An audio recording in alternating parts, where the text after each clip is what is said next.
right at the end when it was too late. But the prediction was right. He did need it, to be fair. If they had lived, that would have been how he dealt with that kind of scenario. But they didn't, so they can't. Well, Tomb of the Spider Queen is going to be our next map here for Game 2. It's funny because as much as Team Dignitas is the team I absolutely know the very best in all of Heroes, they still leave me with a load of question marks every single tournament. Because it's like, well, I mean, you have day 1, you have day 2's performance.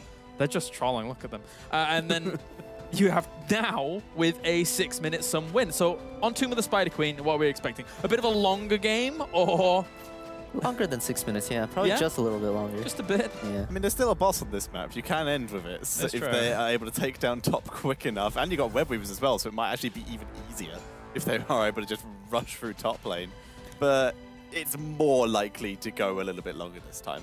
Yeah, the one thing I would say is for Dignitas to not let their guard down, because even though that game looked extremely one-sided, if they pressured any less than what they did, if you know, they let Soul Torturers get a single even tier talent by past level 10, they could have easily swung the game the other way. So looking forward to seeing how Dignitas does this game. All right, time into game number 2, draft 2 here as we have the Uther ban coming in. Grubby, what are your thoughts moving into this?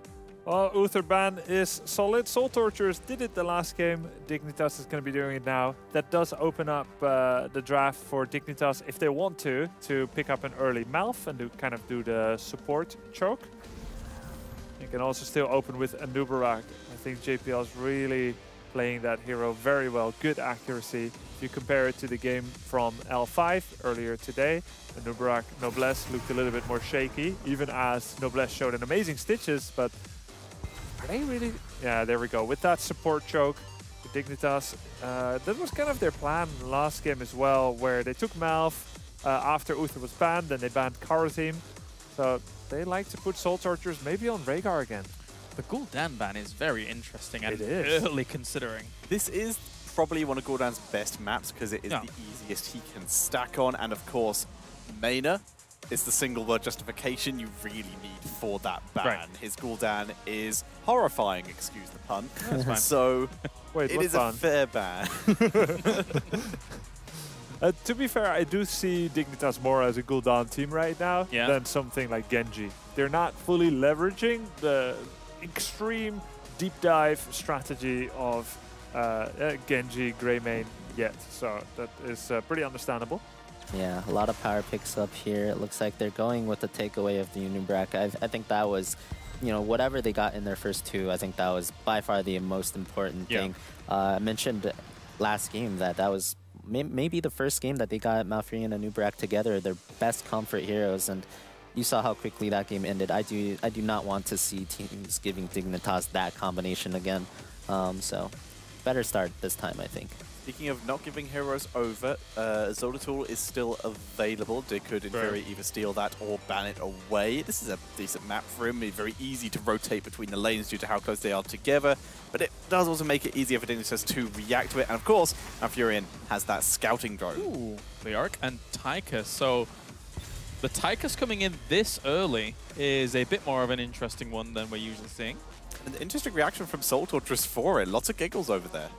Yeah, it's a little interesting here. I mean, when you do pick the Leoric, generally if you're not planning on picking the Tychus, you kind of have to ban it. So picking the Tychus means that you can use your ban slot on something else. When you're playing Leoric, you generally don't want to play against like Tychus or Greymane actually with Cursed Bullet, because they can chunk you out really hard. A Stitches ban from Soul Torturers here. Respect for the JPL Stitches on Tomb. We saw that just yesterday. Pretty good ban, I'd say. The main ban comes out because obviously it couples up with the Anubarak choice very, very well. Yep, Vanu being probably the #1 counter to Leeming. Having them together makes her pretty rough to deal with, so very sensible ban from Dignitas there. Yeah, with Leeming and Gul'dan banned, I'm kind of wondering if we're going to see a Mene, Chromie, or a Kel'Thas. You know, those are the heroes that have not appeared yet for him, but, you know, they're heroes he's historically performed really well on, and I think they fit really well right now in this draft, so... Groby, thoughts on the next 2 picks for Soul Torturers? I don't quite have a grip on the flow here yet. Just like Soul Torturers was giggling at the cadence of the draft by Dignitas, I don't really see where this is going yet. Right. Chromie is definitely an option, but she's not that easy to pull off against Greymane and Nubarak. And I'm not sure where Soul Torturers is going to be going either, because I don't think they understand it if they're laughing like that. They really need to ask themselves some hard questions here. Genji needs to be taken here. If they do not take Genji, Dignitas will take it as a 4th, 5th pick, which is so much value. Okay, so they do lock it in at the end there. So that's a solo warrior and Nubarak with triple damage draft. Very aggressive. Soul Torturers is going to be looking to cocoon either a support or frontliner, bypass it, and immensely all-in someone on the back line. As such, Team Dignitas needs a warrior with amazing peel. They don't have that yet, so I'm thinking it could be D.Va if they play it. It could be Tyrael, possibly Muradin. Yeah. You could also go ETC. If you catch a Nubarak in a mosh pit, the other 3 here don't have a way to cancel it. Yeah, unless you want to burn Sulfura Smash, which is a big you can cleanse that because it's only one thing and it's like a long cooldown. So I think Tyrael and ETC would be pretty fine here for Dignitas, and then they need one more damage dealer. I think Muradin and Johanna are 2 good options too. There's so many good tanks here. I think any one of them is acceptable. And there's the Kalthas. I was just going to say, Chromie feels a little bit too scary when you're playing into the Genji Greymane. But Kalthas, you can get that mana talent at level 1, get the shields, and fits Mine's playstyle perfectly. So glad to see it. The last pick needs to be a support, and it is. Karazim coming in. With Uther already banned, it seems to be mostly Karazim or Rhaegar as the last 2 picks. So just the one that they preferred, and a bit less easy to focus down as a target. I mean, technically speaking, Karazim couples up great with the composition that they have. It does. So much melee to be able to get good values off of those heals, but the more you're clumping up, the more damage Kael'thas might be doing as well. Well, I think Soul Torturers is looking for very short fights here. They don't have the sustain to keep going on, get chain bomb, spread, re-engage. They're looking for a cocoon on Muradin or on Malf, and then straight bypass, do all their spells, and try to delete Kael'thas. They can't exactly go for Tychus or for someone else because Kael'thas is going to get perfect stuns, chain bomb, flame strike. So I think he's going to be an all-in target. So it will depend on, can Dignitas pressure the waves enough so that kill pressure never becomes a thing. Right. That's what you can do on Tomb of the Spider when you can avoid fights. Predictions? Well, Dignitas just looked amazing in that first game. I'm going to believe that they can, just by level of execution, get out on top again. Okay, Dignitas? I agree that I really do like Soul Torturer's draft in terms of blow-up, with the Karazim working with it, 7-sided as well.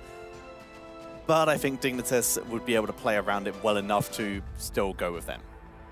Finally, Fan? Yeah, gonna have to go with Dignitas after that first game. They're getting a lot of their comfort picks into this game as well. And one thing I noticed from Soul Torturers is they're not drafting the invulnerabilities when they go for these melee dive comps. True. As someone that plays a lot of like Genji, Greymane, Illidan, and I dive backline a lot, when I don't have invulnerability and I'm diving a mouth, it's bad. It's really hard to make that work because your whole team can just get silenced and then you lose. So, you know, a little bit concerned about the Soul Torturer draft at this point. All right, well, thank you very much, guys. Let's check in with the chat, see exactly how you guys have voted as well. 77-23, Dignitas gaining a bit more traction, I suppose, here going into game number 2. So, will Soul Torturers bring it back for the 1 point, or will Dignitas put them in the coffin? We're about to find out. Super Melee styling is once again from Soul Torturers for our second draft in this series. What do you think of the drafts? I mean, you know, I do completely agree with what Fan had to say. You know, I've tweeted about it, I've talked about it. I'm on the Tyrael hype train for this tournament because we have so many relevant melees. But I mean, Soul Torturers are known for it. They like that aggression, they like the double melee. So I guess I view it as comfort, but also very risky. Here are Team Dignitas in the blue with Bakery playing Malfurion, Leoric playing played by Zaylia, Snitch playing Tychus, JPL playing Muradin, and Kael'thas played by Mene. And here for the Soul Torturers is going to be God Dog on Greymane. That's convenient. And Scroll is going to be on Nubarak, Lolly playing Ragnaros, Genji played by Zola, and Hikari on Karazim. You know, will need to be a God Dog this game. Yeah, very. He's going to have to just absolutely perform here if they're going to have a chance, because Dignitas, that last game, again, it lasted under 8 minutes there on Sky Temple. This is a map that draws out. It does play slow. Ragnaros can kind of get that, stall out the pause button. But again, there's a core flaw of Torturer's composition, ignoring the fact that they do end up not having an invulnerability for all those melees. But again, their wave clear is not that great. They do struggle in that. Karazim, terrible. Worst support probably. Not since Iron Fist is actually a thing. Ragnaros is decent, and Nubarak, okay. Genji, pretty poor. It's just into the Kael'thas, Malfurion, and the Leoric. It's just very intimidating. And Tychus is nothing to laugh at in the wave clear either. And we know, too, that's core. The core to build a mechanic. So I feel like Soul Torturers is going to be rotating, grasping all game like we saw in the last one. And not only are they missing out on those key concepts, but that illustrates another issue for them. Obviously, it's early on, so they wouldn't have cleanse anyway, but Soul Torturers do not have the ability to get cleanse until 16 with Cleansing Dash for Karazim. So not being able to have that when you're up against a team like Dignitas, who has such good pairing synergy between 2 or 3 specific people, and we know that whenever JPL hits a Stormbolt, and he will, there's going to be a root or there's going to be a gravity lapse to follow up. Yeah. Maybe both. Yeah, Mane is very, very good at hitting multi-man gravity lapses in the later parts of a game as well. And it's not like, Soul Torturers has a hard comp to make that happen. Again, every single person is melee minus maybe Greymane. We'll call it 4.5. Either way, it's a problem into KT. The parameter number 1 to pick Kael'thas, a wave clear map. Parameter number 2, at least 2 melees on your opponent's side. When you see 5, you're like, oh my goodness. Then the idea of an Entomb trapping them, just encasing them into your literal hell you're going to raise at that point in time. Potentially the new Easy Bake Oven. Yeah, it's kind of the off-brand version. You respect Diablo for coming and being the innovators, but it does feel like Kael'thas might have done it better. Wale has his, the gravity lapse still being able to hit, but Karazim keeps Lolly alive. It does mean that Hikari has to put himself under fire, if you will, literally, but does still get the save for his teammate. And we also have not even began to conversate about what lacking invuln on those AoE, lacking invuln with the 4.5 melees into Chain Bomb. Yes. I mean, oh man, beautiful knock up there. Zalia's in a bad spot. He's going to get the Wraithwath out, but look at Zola. He finally dashes after that invulnerability. The body blocks onto Scroll, and that is Mene locking it in, getting that kill. Dignitas finding the second pickup, and they've got a lot of gems. No one is safe from the chain crowd control abilities of Team Dignitas so well.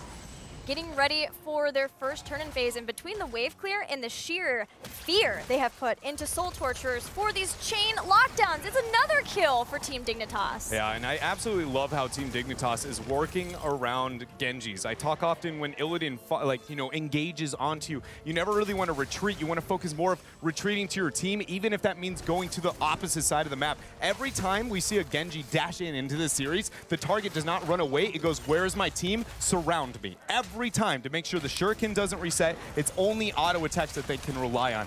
And if that kind of play continues, I don't even know if Zola will ever have that, what feels like absolutely needed moment to be able to maybe turn around in this game. It's a tall order for Soul Torturers in this game, but we've seen them be able to make comebacks before. Team Dignitas dropping their gems off at the Web Weaver station, trying to summon their Web Weavers to do their bidding. They will do so. These waves pushed pretty well with the team too. Again, we talked about, oh man, another Lolly catch out there. He does get a bit of heals coming out from the queue. Again, Mene, see, Bakery instantly goes, how can I body block this? Yes, that wasn't as quick as some of the others, but love that play. Now JPL falling into God Dog. He has no Dwarf Toss, but the knock-up misses. Pre-cleanse there to play it safe, but Dignitas is doing everything they can to just get small victories and pull ahead. Does feel to be smooth sailing for Team Dignitas here. Level 7, near level lead over ST with these Web Weavers.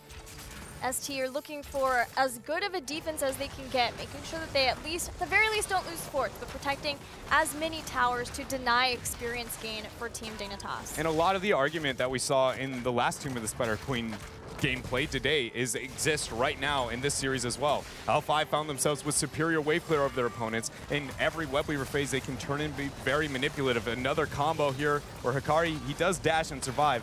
But with that wave clear, it means your web weavers are that much better. Your defense against them are that much better. And Dignitas, yes, they do have 4 kills, but a lot of what they can do in this web weaver phase is purely based on, again, the wave clear. It is crucial on Tomb. Leo kept Ragnaros in the bottom too, so there's no Ragnaros to help out with this defense. There's just Hikari and Zola. We've already talked about their difficult wave clear. JPL jumping in, trying to catch a kill on God Dog. Nice impale from Scroll to counter, slow things down, and save God Dog. So this is a weird moment for Team Dignitas. Yes, they're miles ahead. What's the best thing to further your advantage in the next couple of seconds? Tomb of the Spider Queen's a very weird beast that is completely different. It is actually, well, you would say, get the objective. The objective is slow. It's typically not that high impact unless you can high initiate. It would be possible if Dig, maybe goes bottom and threatens the keep, but then you go boss. The boss, so early on, doesn't get that much to happen either. It's just, it's not nearly as easy on some maps. When you hit the 10, you just be like, well, we're going to walk up to this, we're going to force this, and really, make our opponent answer to us. And Tomb, because bottom is not easy, because that's where the minions go, there's no mercenaries to tank anything. It just is very hard to go from winning to just soul-crushingly overpowering. A lot of times what we see teams like Team Dignitas do in this particular situation is to do the double turn-in, because you get so far ahead, and then you have your 13 advantage over. And in this case, they have 10 so far ahead of ST. They really can bank on being able to just take out whatever structures they feel like, all the forts if they want for free, maybe even threaten some keep towers. Then immediately get a boss afterwards to completely nullify the ST turn-in so that as Soul Torturers just waste 50 gems. That's what we see a lot of teams do so far, but Team Dignitas kind of slow to do that so far. They are starting to turn in now and still have that level until heroics are here for ST, but did get the bruiser stolen away, so ST didn't even have that help in the mid to help push back the web weavers there. And they're still so far away from the level 10. The Stormbolt did miss, but the root did not. Phoenix is going to be thrown out, but he will survive. Lolly is okay. 10 again, it's just not here. What will Dignitas do? A minimum of top 4 is going to be dying. Leoric is getting the pressure out throughout mid. I expect a full rotation here after the fort, and if not, it's just going to be keeping them busy so Leoric can make maximum value out of these web weavers.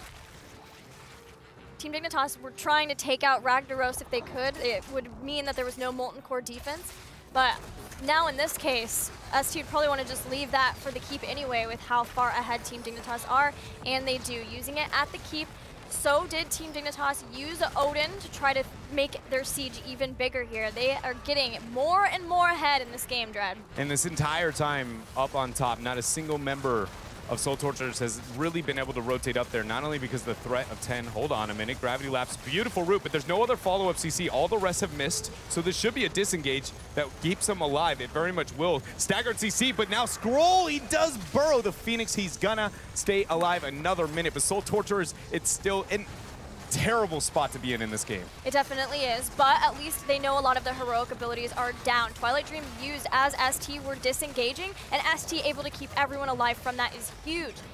They're trying to keep some members here if they could catch people on the retreat. Scroll even burrow charging in, and look at the quick turnaround from Team Dignitas. Yeah, but that cocoon in isolation, Bakery not having the Twilight Dream, everybody is panicking, trying to survive, but JPL keeps Snitch up there as Zalia blocked in some of the members. Now it turns like Dignitas is looking to turn this around. Scroll burrows out, but it looks like, look at them, they're all trapped. Dignitas is just encasing them here. Scroll was pushed way far away from the rest of the team, but somehow, so far, a lot of the members of Soul Torturers are escaping. But the perfect route catches Divine Palm procs, but it doesn't matter. Gravity Lapse to follow up, make sure that he can't get away. First kill in the fight finally for Team Dignitas. So clean on the CC there in that last couple of moments of Greymane's life.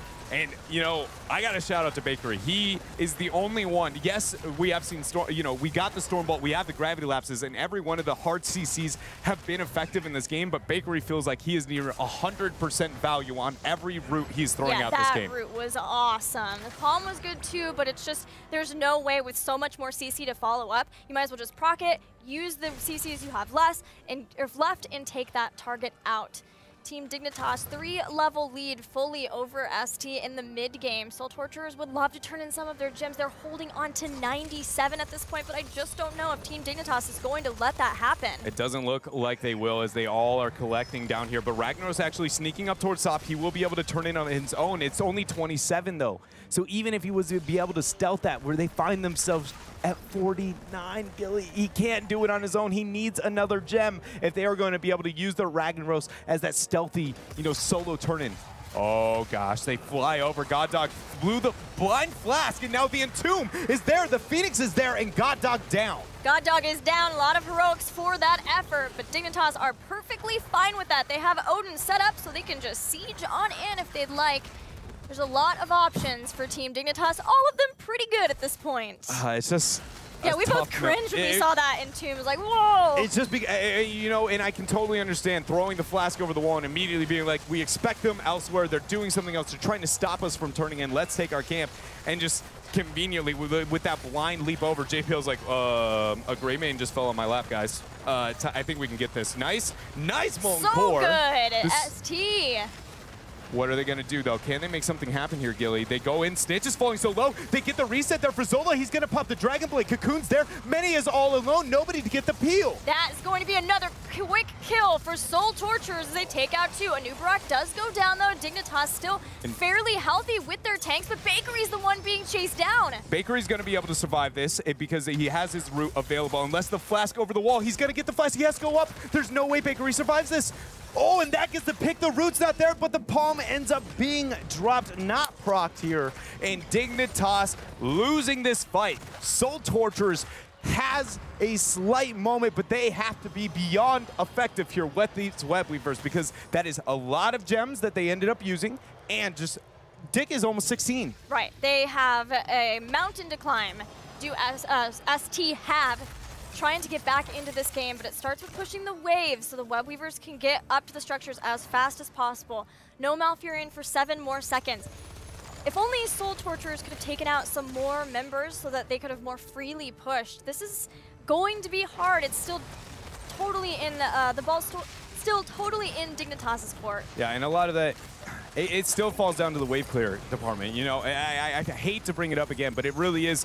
It makes it to where your margin of error is so much smaller with these type of compositions for Soul Torturers. It's not like by any means unwinnable. It just means that every time you get the web weavers, you have to, like we saw almost out of Red Cannons, force a fight over and over and over again, be so successful. But now Dignitas, with that beautiful Entomb, the gravity lapse, just deletes one member, the Cocoon onto Bakery. It's not going to matter here, as it looks like Dig is out for blood. They are. Roots again catch God Dog. That'll be a second kill for Team Dignitas. Continuing on, blocking Hikari. Twilight Dream silences, slows him down. CC for days. Zola's there with the Dragon Blade in the backline. Bakery uses Ice Block.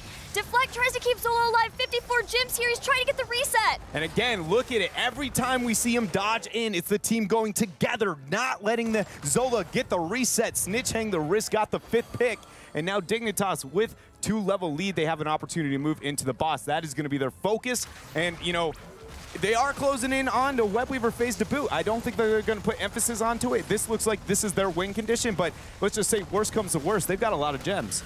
That was such a rough point for Soul Torturers. You could see how desperate they felt they needed to make something happen with their turn-in phase, but they just couldn't get the Web Weavers up far enough, and by the time Team Dignitas did start defending, they had the 16 and had found Soul Torturers out on the map, just like they're doing right now. There's a bomb, gets procced by Zaelia, but body blocks are there. Really uncharacteristic there, but in Mene now getting the 2-man gravity lapse, beautiful Glenn's Bakery is going to allow him to get out. Look at Hikari getting traded on there by Zaelia. Scroll is looking to retreat. The CC ends up landing. Zola trying to distract them, but they end up getting a pick onto Mene, but it costs them 1. From downtown, a Shuriken gets a kill, then a second, 2 takedowns for 2 for the teams, but everyone from Soul Torturers are so incredibly low in the boss. It's on the core. 4. The boss has found its way to the core, but it's a 13-minute boss, Gilly. That thing is not that strong. At best, it's going to be, what, 20, 30%, but the 2 members down. Dignitas moving in. They say, we don't care. We're going to force this. Can Zola get the dream resets? And he starts on Bakery, but that dream could maybe be it. 50 and ticking. Dignitas looks like they have it. Loli still has his Sulfuras Smash, but the boss is still there. It gets a stun. Sulfuras Smash doesn't matter. Team Dignitas win game 2 over Soul Torturers. Maybe not as crisp and clean as game number 1, but still a very calculated and controlled game here from Team Dignitas, showing once more the strength of the European region here at the mid-season Brawl. Soul Torturers had a rough time with all of the CC early on, and that did put them at a place where they were behind. They understood they needed to start winning fights in the later game, and it was admirable to see them do so, even being down things like 16. Wild Dread appears. Anyways, no, you guys don't know this, but he likes to actually cast while sitting down underneath the desk. Snapple fact. You guys picked it up here. Either way, that game was awesome. Let's figure out what our analysts have to say. Either way. All right, welcome back indeed, as we do have that 2-0 victory for Dignitas. Looking good here in this series. As they said, as they mentioned, not as fast as the first game, but it was still pretty impressive for Dignitas. Well, once we saw that Dignitas was driving the bulldozer, we wondered how long it would take them to mow the whole lawn with that. We had some questions about how long it would take, 7, 11, 13. In the end, they did it in about 14, 15 minutes. Yeah. Looked very clean. We saw a glimpse of what Soul Torturers could do with some of those kills there in the very late part of the game, but ultimately they were too far behind on the map and in terms of the experience to actually make that work consistently. Right, mowing the lawn with a bulldozer. Yeah, I is was about to say, away from that. if you are trying to do that explains why you're asking questions about time.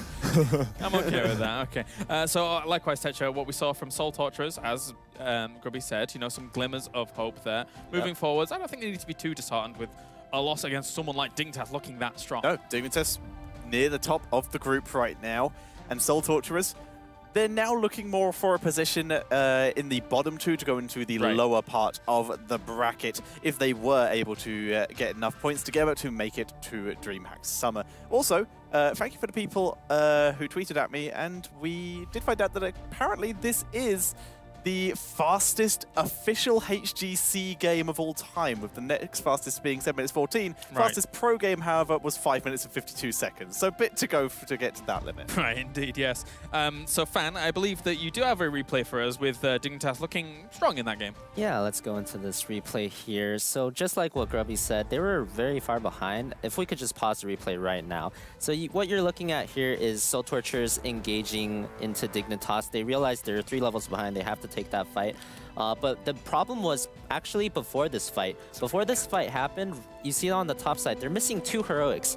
Ragnaros actually threw out his heroic just blind at the Kalthos earlier when they were defending, so he has no heroic. And then the same thing with the Greymane. The Greymane threw his heroic out before any stuns came out, so both of them missed their heroics, and then their team all in for the fight. If they had those 2 heroics, this fight might have gone differently. You see the web wrap coming out, you see the Dragon Blade coming out, but you're running a team composition that wants to blow people up with your heroics, and you're missing 2 of them. So that kind of miscommunication, you know, if your whole team is ready to take that fight, you cannot be using key heroics like that. So you see this fight happens, and it's actually really close. Both sides are playing really well. JPL goes for the re-engage here. You see Dignitas as a whole, they're pushing back in. They realize they're winning the HP trade. And eventually, they kind of just out-trade them. Both teams still playing really well, just kind of trading with each other. You can see how long this fight took. It really took every single spell, every single resource out, but eventually Dignitas wins because they were up 2 heroics and a talent tier. So even though that palm landed, ended up not really mattering in the end because they just didn't have the heroics they needed to get the takedowns. Right, and we are joined by Snitch from Team Dignitas. Congratulations on your 2-0.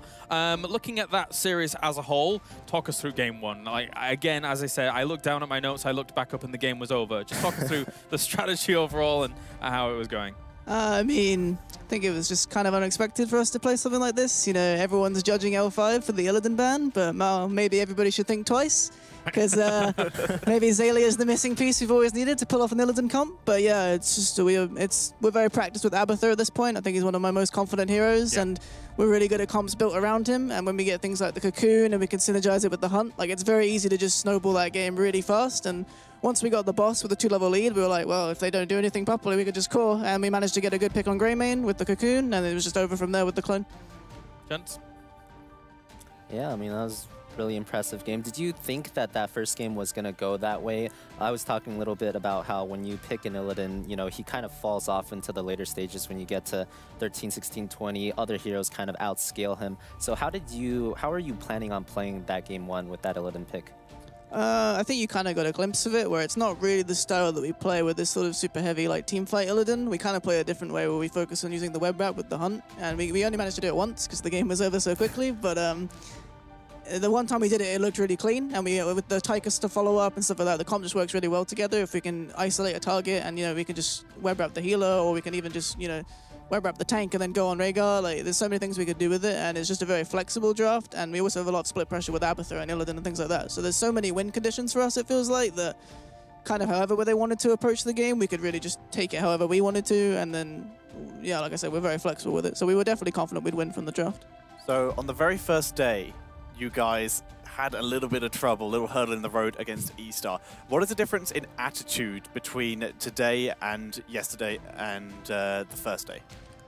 I don't think we had a particularly different attitude. I think this format is very rewarding of a team if they just have a meta that is better against the meta that you want to play, you know? I think when we came against E-Star, like, you know, Xingqi's Vala and all that, we could say that, you know, we should have just banned Vala. We might win the Dragon Shy game. But, I mean, we just weren't sure how much we had to respect them, especially with a region like China where they have such little information on, like, what they actually want to play in this tournament. We really weren't sure how to approach it. So we just kind of came with what we thought was good, and what they were playing was just better, like, against us in that series. I think if, you know, if it's a best of 5, I think we could definitely take them. Yeah. I think it's just very much the format was very, you know, beneficial for them, and the best of 2 just didn't go in our favor, but I think we were still confident to play the rest of the group, so yeah, I don't think it was an attitude issue at all.